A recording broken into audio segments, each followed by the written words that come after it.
France's heated debate over the burkini this week ignited conversations about tolerance. For young Canadian Muslims, acceptance is complex. Many feel a sense of pride and belonging here, but as Joanna Remiliotis heard earlier this year, some still feel like outsiders and targets for discrimination.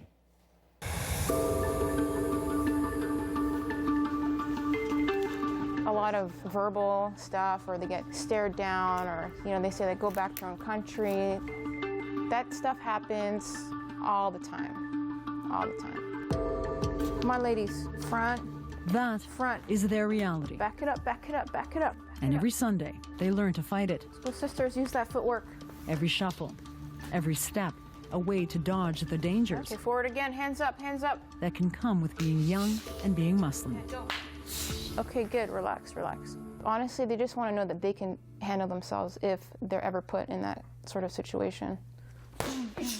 Just like that. Again. Fatima Garci started Sister Fit a year ago. Go. A 1-2 punch, she says, helps empower women, especially visibly devout women. Catch it at the end of your range. Who, like Sanjita Konkar, often feel like a target. 2, 3, good. Well-being and safety, I know that I can travel safely during the night because I know some basic moves to defend myself, right? Yeah. But, I can go through your subway station, still, I don't feel scared. 2, 3, good.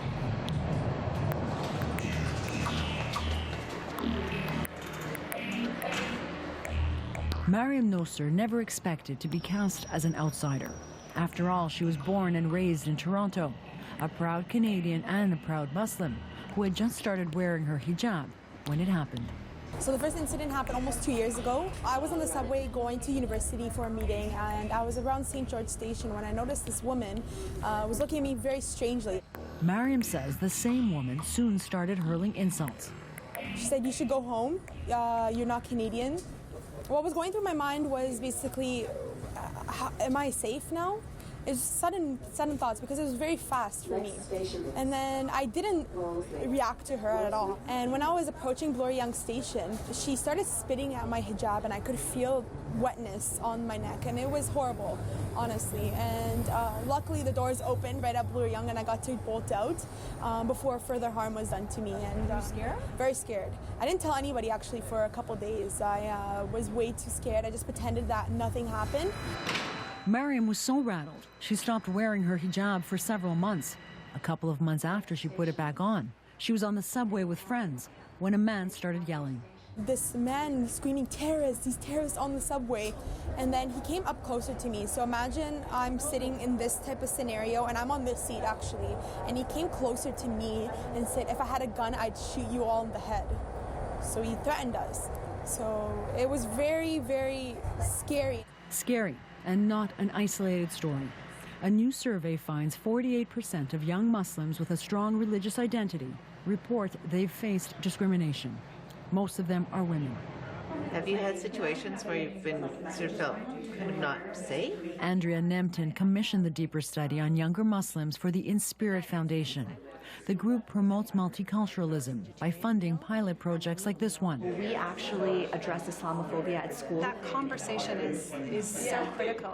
A workshop to help people fight back against Islamophobia. It is such an overwhelming feeling that you don't know how to progress. The first step is staying safe. It is about saying, what can I do next? I think it's essential that we create the frameworks and toolkits to be able to deal with interpersonal incidences, to be able to stay safe, to be able to ask for help. And that's really a way to deal with, it's almost like a triage. We need to arm ourselves with the actual crisis at hand. Community leaders say Islamophobic incidents in Canada tend to flare after terror attacks. And while they don't just happen to a younger generation, young Muslims, many born here, have developed a strong Canadian identity. And with it, the strong expectation to live freely and safely.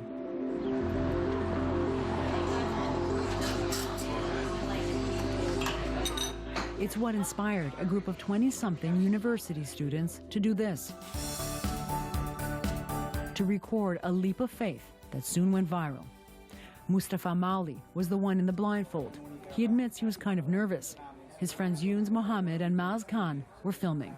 What I was really expecting is either a negative response or a neutral one, like no one would hug me. I would just be standing there 15, 20 minutes and like people would just pass me by. Their social experiment had a simple objective. It's a small fraction of people that, attack a Muslim woman wearing hijab or name call an imam for the way he's dressed. But that small fraction, it shows that there's still some sort of ignorance in how people live. We just want to show the people that, hey, look, Muslims are just regular people. Right. We're Canadian, and people, for some reason, they don't understand that. According to the survey, that sense of pride in being Canadian is common among young Muslims. In fact, 90% of young Muslims report a strong sense of belonging in Canada. Maz, Mustafa, and Younus have done more social experiments since. But the hugging one was the first eye-opener. I was expecting someone to scream or shout at him, like a racial slur, go back to your country, what are you doing here? But the fact that that didn't happen, and the fact that most people are just human, it's just that aspect of humanity is just naturally in everyone. Mariam could have taken her hijab off again after the second incident. She thought about it, but decided her faith was stronger than her fear. I decided to put it back on because I don't want these instances to question my values and question how I deal with myself on an everyday basis and how I am proud to be a Muslim woman born in Canada. So, Hands up, hands up, hands up. Hijab. Being Muslim, being Canadian. For many, it is a space they are still defining and sometimes still defending. Let's go, my superstar. Joanna Bramiliotis, CBC News, Toronto. Oh, good.